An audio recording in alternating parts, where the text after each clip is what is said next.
30टा आं केस दैथाय हरनांगौबा सोरबा मोजां मानसिखौबो आं हरनांगोन सोरबा गाज्रि मानसिखौबो आं हरनांगोन बेफोरबायदि बे असिनि खुगानिफ्राय खोनानो मोनो।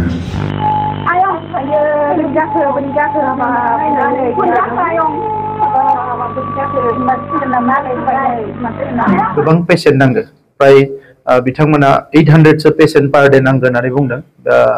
बेरामिफोर थांनांगोन दा बे 800 बेरामिफ्रा थांनांगौब्ला बेवहाय जुदि सारला जोबनानै थायोब्ला मोनसे जायगायाव 800 जाया दा नंखायनो क'क्राझार मेडिकेल कलेजखौ बिथांमोननो नांगोन ना नाङा बेसो सोंलु। सानसे समाव सासे असिया बुंदोंमोन मास मोनसेयावनो 30टा केस हरनो गोनां जायो नाथाय बे असिया जाय केस होनो फैग्रा जाय कमप्लेन होनो फैग्रा बेखौसो उल्था जेलाव दैथायहरनो नागिरो। फिसा फिसौ दायखौ समाजनि गेजेरावनो सावरायलायनानै फोजोबनांगौ बेबायदि गावनि गोसो गोरबोजों बे असिया जोंनो फोरमायदोंमोन। आरो दिनैनि समाव प्रमद बर'नि बुंनाय रावा सानसेयावनो 800 जन डक्टरनो देखायनो गोनां जायोबासो क'क्राझार मेडिकेला थांनानै थागोन। नाथाय सानसे समाव जोंनि बर' बोराय बुरिफ्रा सल'बाथा खिथादोंमोन हारसा जाथिया ओंखाम ओंख्रि थावाबाबो डक्टरनो देखायो एसे गगा मोनदोंबाबो एसे गुजुस्रिनाय जादोंबाबो डक्टरनो देखायो। दिनैनि समाव बर' हारियाबो बेबायदि जानानै फैदों। क'क्राझार मेडिकेल कलेजखौ फोथांना लाखिनोबा क'क्राझार सिभिल हस्पिटालखौ जुदि फोथांना लाखिनोबा जोंनि बर' हारिनि गेजेरावबो गगा मोननाय ओंखाम ओंख्रि थावै हाथाय मानजिनानै जुदि हाथाया साफा जायाखै जिखुनु जाया बबेबा लामा थाबायनायाव एसे सौथुबाबो डक्टरनो बेन्डेज फाननो थाखाय दिनै गोनांथि जानानै फैबाय। इमारजेन्सि नङा बे इमारजेन्सि नङैफोरखौ बेवहायनो नायहोनायनि बेबस्था माने आसाम गभर्नमेन्टनि हेल्थ डिपार्टमेन्टआ बेखौ खालामनानै होदों। दा बे बेलायाव क'क्राझारनिफ्राय बेफोरबायदि माखासे बिफानखौ बेवहाय नायनाय आरो बिनि मेसिनारिखौ लाबोनो नागिरनायाव माखासे मानसिफोरनि गेजेराव मोनसे गोरोन्थि सानलायनाय फैदों। गतिके आं सानो बे बेलायाव क'क्राझार जिल्लानि रायजो राजायानो जयै गासै आफादफ्रानो आरो गासै दैदेनगिरियानो जयै सावरायलायनांगौ। बाथ्राया जाहैबाय क'क्राझार मेडिकेल कलेजाबो थानांगोन आरो क'क्राझारनि सिभिल हस्पिटालावबो इमारजेन्सि मानसिफ्रा बेवहाय ट्रिटमेन्ट लानो हानांगोन आरोखि। भिडिअनि फुटिसाव खोनाखाबाय बिश्वजित सारनि बुंनाय रावा बेसेबां बर' हारिनि गेजेराव खोनासंथावना प्रमद बर' सारनि बुंनाय रावा बेसेबां गनायथावना। दिनैनि समाव गेदेरमा सारमोननि बुंनाय आरो बिटिसि बिटिआरनि जेंनानि सायाव बिटिसिनि बा बिटिआरनि बाहेरानि बर'फ्रा बुंनो हानाय अधिकार गैयाबाबो क'क्राझारनि जेंनाफोरखौ लानानै जोंहा बुंनो हानाय अधिकार गैया। अब्लाबो बर'फोरनि रायजोआ क'क्राझारखौ लानानै बुहुमनि बर'फोरनि थाखाय क'क्राझारखौ लानानै सिनायथि मोननाय। क'क्राझार होननानै बुङोबा बर'नि रायजो क'क्राझारखौ लानानै बुहुमनि गुबुन गुबुन जनजातिफोरनि गेजेराव सिनायथि मोननाय बर' हारिनि रायजो। नाथाय दिनैनि समाव क'क्राझारनि जेंनाखौ लानानै जोंहा बुंनो हानाय अधिकार गैया। अब्लाबो प्रमद बर' सारनि बुंनाय बिश्वजित सारनि बुंनाय आरो प्रमद बर' सारा बुंदों क'क्राझार मेडिकेल कलेजखौ फोथांनानै लाखिनोबा क'क्राझारनि मेडिकेलखौ फोथांनानै लाखिनोबा सानसेयावनो 800 जन बेमारि मानसि डक्टरजों नायजानांगोन। नाथाय गारबोनाय समाव जों खोनाबोदोंमोन आरो जों लोगो मोनबोदोंमोन। आं बे असिनि मुंखौ बे थानानि मुंखौ आंनि चेनेलनि गेजेरजों बुंथ'ला। जाय असिया गावनि बिबानखौ लानानै गावनि डिपार्टमेन्टनि माखासे नेमखान्थिखौ लानानै जाय मानसिया थानायाव केस होनो फैयो बे मानसिखौसो उल्था रायनानै हरो आरो जाय मानसिया कमप्लेन होनो फैयो बे मानसिखौसो थानायाव फज'नानै दोननो नागिरो। जाय असिनि माखासे बुंनाय रावा फिसा फिसौ गावजों गाव एना एनि जानाय अबेबा दायखौ लानानै थानायाव फैनांगौ थानायाव कमप्लेन होनांगौ बे नङा। फिसा फिसौ माखासे कमप्लेन गावजों गाव एना एनिया गामिनि समाजनि गेजेरजोंनो समाधान खालामनो हायो। गामिनि नेमखान्थिजोंनो गावजों गाव एना एनिखौ समाधान खालामनो हायो। गावजों गाव अबेबा दायखौ लानानै अबेबा फिसा दायखौ लानानै गावजों गाव बुलायलायनाय बेफोरबायदि माखासे समाधानखौ गामिनि समाजनि गेजेरजोंनो समाधान खालामनो हायो होननानै बे असिया उल्थासो रायनानै हरो।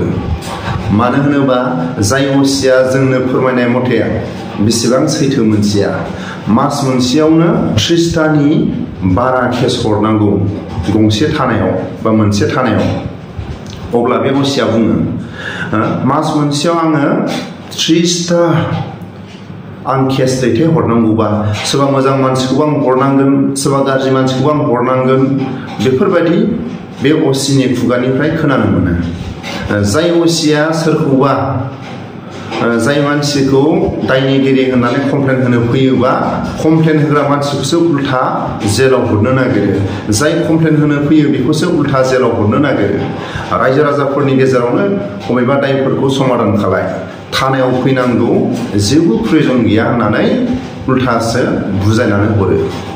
अब्ला दिनैनि समाव जों बुंनांगोन, जों खोनाबोदोंमोन सल'बाथाफोर बायदि 800 जन मेडिकेलाव जुदि सानसेयाव 800 जन बेमारि जुदि गोनांथि जायोबा जों बुंनांगोन जों सानसे समाव बर' बोराय बर' बुरिनि जोंनि माखासे गोरों गोराफोरनि सल'बाथा खिथानाया सैथोमार।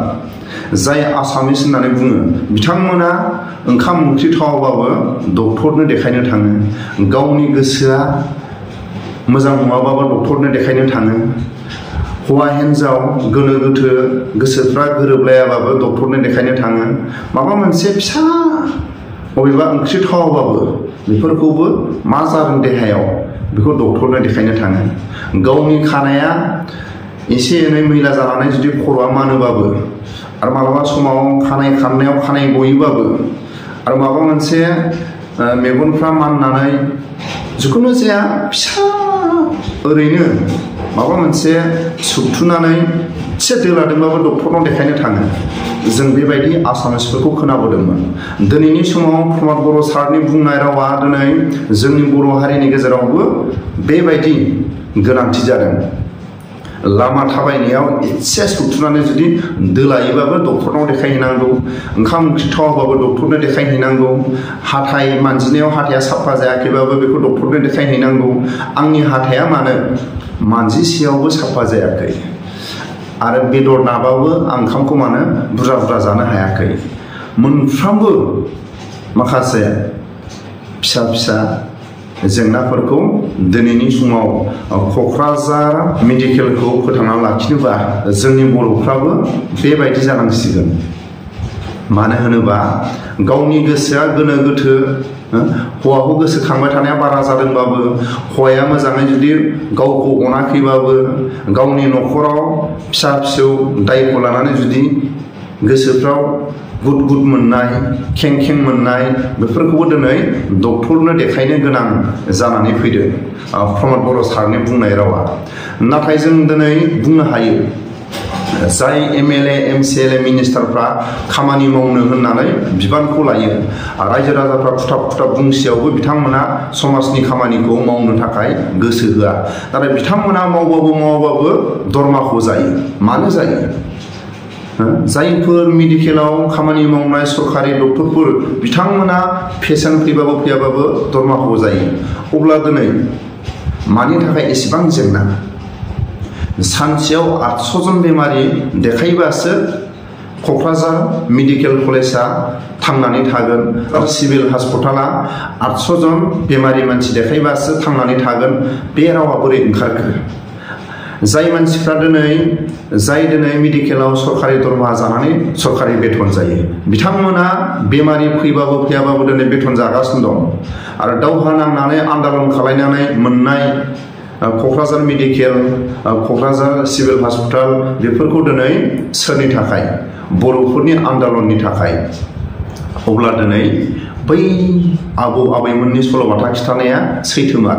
हारसाफ्रा ओंखाम ओंख्रि थावाबाबो डक्टरनो देखायनो थाङो, हाथाय मानजिनाया साफा जायाबाबो डक्टरनो देखायनो थाङो, गोसोआ गोनो गोथो जाबाबो डक्टरनो देखायनो थाङो, गगा मोनबाबो एसे गुजुस्रोनाय जाबाबो डक्टरनो देखायनो थांनो गोनांथि जानानै फैदों दिनैनि समाव। एसे गगा मोनबाबो डक्टरनो देखायनो थां, एसे गुजुस्रोनाय जादोंबाबो डक्टरनो देखायनो थां, एसे एनै जुदि देहाफ्रा दुरबल मोनदोंबाबो डक्टरनो देखायनो थां मानो होनोबा दिनैनि समाव प्रमद बर' सारनि बुंनाया दिनै सानसेयाव जुदि 800 जन बेमारि मानसि प्रेजेन्ट जानो गोनां जायोबा अब्ला दिनै जोंनि बर'फ्रा गोनांथि जानानै फैदों।